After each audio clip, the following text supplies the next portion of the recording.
মধ্যপ্রাচ্যে উত্তেজনা বাড়ায় গভীর উদ্বেগ জানালেন জাতিসংঘ মহাসচিব। আলোচনার আহ্বান জানালেন তিনি। মধ্যপ্রাচ্যে আমেরিকা ইরানের পাল্টাপাল্টি হামলা, ট্রাম্পের সঙ্গে বৈঠক করলেন সৌদি প্রিন্স। মার্কিন নিষেধাজ্ঞা এড়িয়ে ইরানের তেল বিক্রির বড় হাব হয়ে উঠেছে মালয়েশিয়ার উপকূল। গাজা যুদ্ধ শুরুর পর উদ্বেগজনকভাবে বাড়ছে ইসরায়েলের সেনাদের আত্মহত্যার প্রবণতা।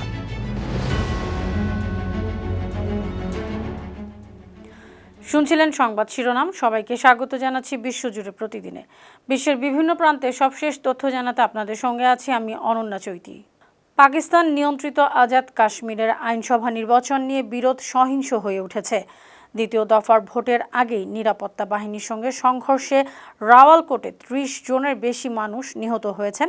নিষিদ্ধ ঘোষিত কাশ্মীরি সংগঠন জয়েন্ট আওয়ামী অ্যাকশন কমিটি এমন অভিযোগ করছে। গেল সোমবার মিরপুর, কোটলি ও ভীমবর জেলায় ১৩টি আসনে ভোট হয়। এতে পাকিস্তান মুসলিম লীগ নওয়াজ ৯টিতে এবং পাকিস্তান পিপলস পার্টি ৪টিতে জয়ী হয়। তবে এই নির্বাচনে ব্যালট ছিনতাই ও ভোট জালিয়াতির অভিযোগ উঠেছে। ২৭ জুলাই এই নির্বাচন হওয়ার কথা ছিল, কিন্তু নিরাপত্তা পরিস্থিতির কারণে ৩ ধাপে ভোটের সিদ্ধান্ত নিয়েছে নির্বাচন কমিশন। ২ আগস্ট দ্বিতীয় এবং ১০ আগস্ট তৃতীয় ধাপের ভোট হবে।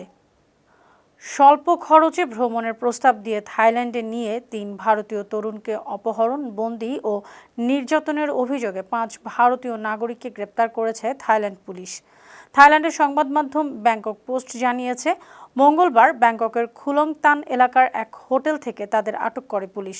গ্রেফতারকৃতরা স্বীকার করেছেন, মাসখানেক আগে এক চ্যাট অ্যাপের মাধ্যমে পাকিস্তানি এক ব্যক্তির সঙ্গে তাদের যোগাযোগ হয়।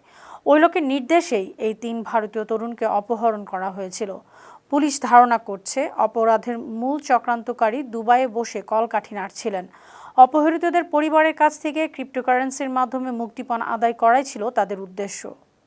মধ্যপ্রাচ্যে যুক্তরাষ্ট্র, সৌদি আরব ও ইরান নিয়ে ক্রমবর্ধমান উত্তেজনায় গভীর উদ্বেগ জানিয়েছেন জাতিসংঘের মহাসচিব অ্যান্তোনিও গুতেরেস। তিনি বলেছেন, সংশ্লিষ্ট পক্ষগুলো দ্রুত আলোচনায় না ফিরলে সংঘাত আরও বাড়তে পারে।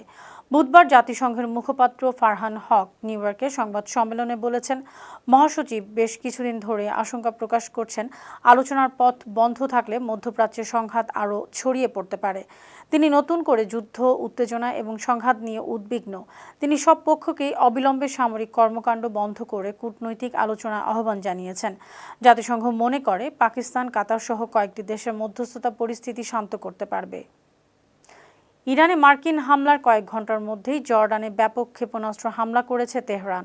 তবে ইরানের ছোড়া ৫টি ক্ষেপণাস্ত্র ভূপাতিত করার দাবি করেছে জর্ডানের রাষ্ট্রীয় বার্তা সংস্থা পেট্রা।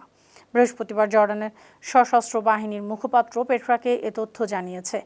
অন্যদিকে মার্কিন সেন্ট্রাল কমান্ড জানিয়েছে, টানা ২ ঘন্টারও বেশি সময় ধরে তারা ইরানের ইসলামী বিপ্লবী গার্ড বাহিনীর বিভিন্ন স্থাপনায় হামলা করেছে।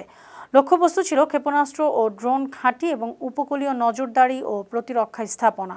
ইরানের রাষ্ট্রীয় গণমাধ্যম জানিয়েছে, হরমুজ প্রণালী কেশম দ্বীপে হামলায় ২ জন আহত হয়েছেন। দেশটির উত্তর পশ্চিমাঞ্চলীয় খুজেস্তান প্রদেশেও বিস্ফোরণের খবর পাওয়া গেছে।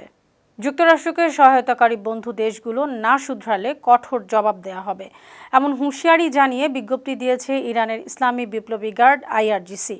বৃহস্পতিবার মিডল ইস্ট আই জানিয়েছে, আক্রমণকারী শক্তিকে সাহায্য করলে ভয়াবহ পরিণতি হবে। এ সময় IRGC জানায়, প্রণালীটি তাদের ভূখণ্ড, এটি তাদের নৌবাহিনীর পূর্ণ নিয়ন্ত্রণে আছে। কোনো বহিরাগতকে সেখানে হস্তক্ষেপ করতে দেওয়া হবে না। যতক্ষণ আঞ্চলিক নৌ চলাচলে মার্কিন কর্তৃপক্ষের হস্তক্ষেপ এবং হুমকি থাকবে, ততক্ষণ পর্যন্ত এই কৌশলগত জলপথটি উন্মুক্ত করা হবে না। মধ্যপ্রাচ্যে যুদ্ধ নিয়ে যুক্তরাষ্ট্র ও ইরানের আলোচনা এখনও চলছে। বৃহস্পতিবার সংবাদ সম্মেলনে পাকিস্তানের পররাষ্ট্র মন্ত্রণালয়ের মুখপাত্র তাহির আন্দোরাবি বলেছেন, গেল জুন মাসে যুক্তরাষ্ট্র ও ইরানের সমঝোতা স্মারক বা ইসলামাবাদ সমঝোতা স্মারকের অধীনে ২ পক্ষকে আলোচনায় ফেরাতে সর্বোচ্চ চেষ্টা করছে ইসলামাবাদ। তিনি জোর দিয়ে বলেছেন, পাকিস্তান সরকারের এই মধ্যস্থতা প্রচেষ্টার মূল লক্ষ্য হল সংঘাত থামানো, চুক্তি অনুযায়ী কূটনৈতিক পথে স্থায়ী সমাধান নিশ্চিত করা। ইরাকে আমেরিকা ও সৌদি আরবের যৌথ হামলার পর মার্কিন প্রেসিডেন্ট ডোনাল্ড ট্রাম্পের সঙ্গে বৈঠক করেছেন সৌদি আরবের প্রতিরক্ষা মন্ত্রী প্রিন্স খালিদ বিন সালমান। একজন মার্কিন কর্মকর্তার বরাত দিয়ে এক্সিওস জানিয়েছে, বুধবার হোয়াইট হাউসে এ বৈঠক হয়েছে। বৈঠকে ইরানের সঙ্গে চলমান যুদ্ধ এবং অঞ্চলের পরিস্থিতি, ইরাকের যেসব মিলিশিয়া সৌদি আরবে হামলা করেছে তাদের দমন নিয়ে বিস্তারিত আলোচনা হয়। উল্লেখ্য, মঙ্গলবার সৌদি সামরিক বাহিনী এবং মার্কিন সেন্ট্রাল কমান্ড যৌথভাবে ইরাকে ইরানপন্থী মিলিশিয়াদের বিরুদ্ধে হামলা করে। মার্কিন নিষেধাজ্ঞা এড়িয়ে ইরানের তেল বিক্রির অন্যতম বড় হাব হয়ে উঠেছে মালয়েশিয়ার উপকূলে নোঙর করা বিশাল এলাকা। গেল শনিবার ইরানের তেলবাহী জাহাজ হিউম্যানিটি মালয়েশিয়ার উপকূলের দিকে এগোচ্ছিল। হঠাৎ করে জাহাজটির শনাক্তকরণ ব্যবস্থা বন্ধ করে দেওয়া হয়। স্যাটেলাইট ট্র্যাকিংয়ের তথ্য বলছে ৩৩০ মিটার লম্বা এই অপরিশোধিত তেলবাহী জাহাজটি দক্ষিণ চীন সাগর উপকূল থেকে প্রায় ৭০ কিলোমিটার দূরে আছে। সামুদ্রিক নিরাপত্তা বিশেষজ্ঞরা ধারণা করছেন জাহাজটি অন্য জাহাজে তেল স্থানান্তরের প্রস্তুতি নিতে ট্র্যাকিংয়ের বাইরে চলে গেছে। US China economic and security review কমিশনের তথ্য অনুযায়ী এই তেলের চূড়ান্ত গন্তব্য চীন। চলতি সপ্তাহে আরও ২ ইসরায়েলি নারী সেনা সদস্য আত্মহত্যা করেছেন। মিশর ইসরায়েল সীমান্তে মোতায়েন থাকা বারদেলাস ব্যাটালিয়নের এক নারী সদস্য মঙ্গলবার সকালে দক্ষিণ ইসরায়েলের একটি সামরিক ঘাঁটিতে আত্মহত্যা করেন। এর আগে রোববার কেন্দ্রীয় ইসরায়েলের রামাত হাশারনের কাছে অবস্থিত গিলিলোট সামরিক ঘাঁটিতে ইসরায়েলি সামরিক গোয়েন্দা সংস্থার দায়িত্ব পালনরত আরেক নারী সেনা আত্মহত্যা করেন। সব মিলিয়ে এবছর ১৬ জন ইসরায়েলি সেনা আত্মহত্যা করেছেন। এছাড়াও যুদ্ধে অংশ নেয়া নিয়মিত ও রিজার্ভ বাহিনীর আরও ৯ জন সদস্য দায়িত্বের বাইরে থাকা অবস্থায় আত্মহত্যা করেছেন। মঙ্গলবার ইসরায়েলি সংবাদ মাধ্যম হারেতস জানিয়েছে, গাজা যুদ্ধ শুরুর পর ইসরায়েলের সেনাদের আত্মহত্যার হার উদ্বেগজনকভাবে বেড়েছে।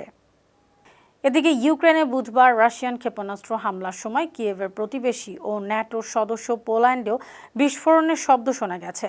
বুধবার রাতে রাশিয়ান ক্ষেপণাস্ত্র প্রথমে পশ্চিম ইউক্রেনের লভিভ শহরে আঘাত হানে। শহরটা পোল্যান্ড সীমান্তের খুব কাছে। বৃহস্পতিবার পুলিশ সশস্ত্র বাহিনীর অপারেশনাল কমান্ড জানিয়েছে, পশ্চিম ইউক্রেনের উপর দিয়ে ১২টি ক্ষেপণাস্ত্র উঠতে দেখা গেছে। সেগুলোর কোনোটি তাদের এলাকায় পড়ে বিস্ফোরণ হয়েছে কিনা তা খতিয়ে দেখা হচ্ছে। পোল্যান্ডে মস্কোর ক্ষেপণাস্ত্র ছোড়ার বিষয়টি প্রমাণ হলে ইউরোপের চলমান যুদ্ধের সবচেয়ে বড় উস্কানি হিসেবে গণ্য হবে। এ মাসের প্রথম দিকে যুক্তরাষ্ট্র সতর্ক করেছিল, ন্যাটোর ঐক্য ও শক্তি যাচাই করতে রাশিয়া পোল্যান্ডে উস্কানিমূলক হামলা করতে পারে। ইউক্রেনে রাশিয়ার বিমান হামলায় ১৪ জন নিহত হয়েছেন। কিয়েভ, নিপ্রোপেট্রোভস্ক, পলতাভা ও লভিভ পর্যন্ত বিস্তৃত এসব হামলায় একটি বহুতল ভবনসহ বেশ কিছু স্থাপনা ক্ষতিগ্রস্ত হয়েছে। রাশিয়া বড় ধরনের হামলা করবে। ইউক্রেনের প্রেসিডেন্ট ভলোদিমির জেলেনস্কির এমন আশঙ্কার পরদিনই এসব হামলা হলো। রাশিয়ান প্রতিরক্ষা মন্ত্রণালয় জানিয়েছে, তারা কিয়েভ থেকে লভিভ পর্যন্ত ইউক্রেনের সামরিক লক্ষ্যবস্তুতে আঘাত এনেছে। ওডেসা বন্দরের কাছে অস্ত্রবাহী ৩টি মালবাহী জাহাজেও আক্রমণ করেছে। এদিকে যুক্তরাষ্ট্র সফর শেষে দেশে ফিরে সামাজিক মাধ্যম এক্সে ইউক্রেনীয় প্রেসিডেন্ট জেলেনস্কি বলেছেন, ইউক্রেনীয়দের সুরক্ষায় মিত্রদের কাছ থেকে বিমান প্রতিরক্ষা ব্যবস্থা পাওয়া জরুরি হয়ে উঠেছে। বিতর্কিত লেখক সালমান রুশদিকে ছুরিকাঘাতে অভিযুক্ত হাদি মাতার সন্ত্রাসবাদ মামলায়ও দোষী সাব্যস্ত হয়েছেন। বুধবার যুক্তরাষ্ট্রের নিউ ইয়র্কের ফেডারেল আদালত তাকে দোষী ঘোষণা করেছেন। ১৯৮৮ সালে দ্য স্যাটানিক ভার্সেস নামে একটি বই লিখেন সালমান রুশদি। বইটিতে ইসলাম ধর্মের অবমাননার অভিযোগে ১৯৮৯ সালে ইরানের সর্বোচ্চ নেতা আয়াতুল্লাহ আলী খামেনি রুশদির মৃত্যুদণ্ডের ফতোয়া জারি করেন। ২০০৬ সালে হিজবুল্লাহর তৎকালীন নেতা ওই ফতোয়া কার্যকরের আহ্বান জানিয়েছিলেন। ২০২২ সালের ১২ই আগস্ট নিউ ইয়র্কে রুশদির ওপর হামলা হয়। বিচার চলাকালে ২৮ বছর বয়সী হাদির একটি ভিডিও আদালতে উপস্থাপন করে বাদীপক্ষ। সাক্ষ্য দেন সালমান রুশদি। উল্লেখ্য, এই ঘটনায় অঙ্গরাজ্য পর্যায়ে মামলায় হাদি ২৫ বছর কারাদণ্ড ভোগ করছেন।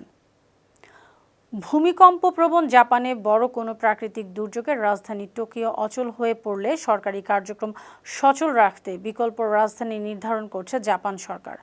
গত মাসে পার্লামেন্টে এমন বিল অনুমোদন হয়েছে। নিম্নকক্ষে ক্ষমতাসীন জোটের নিরঙ্কুশ সংখ্যাগরিষ্ঠতা থাকায় বিলটি সহজেই পাশ হয়েছে, কিন্তু বিরোধী নিয়ন্ত্রিত উচ্চকক্ষে তা সামান্য ব্যবধানে অনুমোদিত হয়। এতে প্রধানমন্ত্রী তাকাইচির অন্যান্য নীতি বাস্তবায়নে আগামী দিনে কঠিন চ্যালেঞ্জের ইঙ্গিত মিলছে। তবে সরকারের সমালোচকরা বলছেন, বর্তমান প্রধানমন্ত্রী সানাই তাকাইচির জোট সরকারের ছোট শরিক জাপান ইনোভেশন পার্টির প্রভাবলয় ওসাকাকে সুবিধা দিতেই এ পদক্ষেপ নেওয়া হয়েছে। সুপ্রিয় দর্শক, এই ছিল আজকের বিশ্বজুড়ে প্রতিদিনের আয়োজনে। দেশ বিদেশে বিভিন্ন খবর নিয়ে আবার আপনাদের সামনে হাজির হব। সেই পর্যন্ত ভালো থাকুন, সুস্থ থাকুন, বানু টিভির সঙ্গে থাকুন। ধন্যবাদ।